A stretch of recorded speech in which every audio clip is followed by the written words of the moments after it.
ศดีเนาะพ่อใหญ่เนาะมื้อนี้เนาะดีอยู่ไม่ใช่อีหยังอันคอยถามเจ้าคักในตอบมีหยังอีกเจ้าคือมีแต่แนวสงสัยแต่พ่อใหญ่แต่ละมื้อแต่ละเว้นนี่โอ้ยอันอยู่น้ำเจ้ามา5 ปีนี่ข้อยคล่องใจอยู่ว่าข้อยอยากรู้ว่าเจ้าเป็นหยังคือเลิกกับผัวเก่ามาเอาข่อยสิเด้พ่อใหญ่มันบ่สมควรจะถามเนี่ยมันเรื่องเก่ามาแล้วผ่านมาแล้วเจ้าสิมาถามเรื่องผัวเก่าข่อยให้หยังมันสิผิดกันไงข่อยเว้าท้อข่อยก็อยากรู้เพื่อข่อยมีข้อผิดพลาดหยังคือเขาข่อยสิได้ปรับปรุงสิเด้ยายสิถามนี่น่ะแบบนั้นที่เจ้าสิได้แก้ไขสิได้บ่ได้เลิกกันเนาะแม่นแล้วเนาะก็ต้องเตรียมพร้อมไว้ก่อนนะเนาะถามเป็นแนวทางว่าเถอะเจ้าเป็นหยังคือเลิกกับผัวเก่าเจ้ามาสิเด้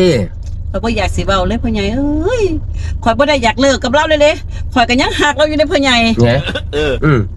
แต่ว่าเลิกเขามายังกันฮักเขาอยู่เราบ่ส่งการบ้านแม่พ่อใหญ่เราบ่ส่งการบ้านข่อยเลยเดือนนึงเต็มๆข่อยก็เก็บของมาเลยข่อยให้โอกาสเล่านั่นอาทิตย์แรกก็ผ่านไปอาทิตย์ที่2ก็ผ่านไปข่อยก็จอบซ่อมมึงอยู่แล้วอาทิตย์ที่3อาทิตย์ที่4นี่พ่อใหญ่เอ้ยข่อยทนบ่ไหวข่อยก็เก็บของนี้จากเล่าเลยแหละว่าก็บ่ทนแล้วเนาะกันปานนั้นเนาะจะใครสิทนล่ะซักแพ้เห็นแนวอย่างแนวกินเห็นเล่าสารพัดสารเพนบ่เป็นสั่นติเราก็บ่ได้สิว่าสิตอบบุญแทนคนอีหยังข่อยเลยข่อยสิทนอยู่เฮ็ดหยังพ่อใหญ่เป็นแบบนั้นติแม่นข่อยก็บ่ทนอยู่เด้อพ่อใหญ่อันพ่อใหญ่เจ้าได้จักมื้อแล้วพ่อใหญ่เฮ้ยอาทิตย์เดียวนึงก็จะไปเว้าหยังอาทิตย์เดียวเนาะพ่อใหญ่เนาะจังเนื้อก็2 อาทิตย์เนาะ3 อาทิตย์4 อาทิตย์เนาะพ่อใหญ่เดือนนึงข่อยหนีนะพ่อใหญ่เด้อข่อยบ่อยู่ข่อยสิเก็บของหนีคือกันอาทิตย์เดียวนี่อาทิตย์เดียวแล้วอาทิตย์นึงประวัติศาสตร์มันสิ300บ่จังสั่นติอย่าให้ได้ฮอด2 อาทิตย์3 อาทิตย์เด้ออย่าให้คนได้ไล่มือเด้อเอาหน่อยแต้มฝนตกนี่ไม่ต้องไปธุระกลับบ้านเลยไปมึงถ้าผัวมึงทิ้งไปมึงจะเสียใจไหมผัวกูใช่ใครอ่ะ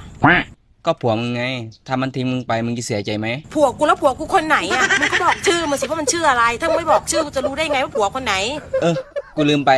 มึงมีผัวตั้ง3 คนเนาะงั้นกูไม่ถามมึงแล้วดีบอกเลยนะฮะว่าเวลาเจอผู้หญิงสวยๆถ้าเป็นผู้ชายโสดนะ50%เขาจะดูใบหน้า30%เขาจะดูหน้าอก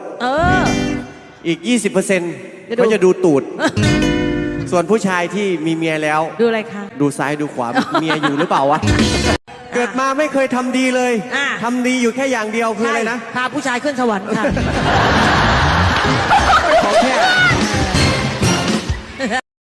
คิดถึงต้องมาหาเนาะคิดถึงก็ได้แค่คิดแต่ถ้ามาหาอาจจะได้กันด้วยนะก็ได้นะเดี๋ยวแต่คิด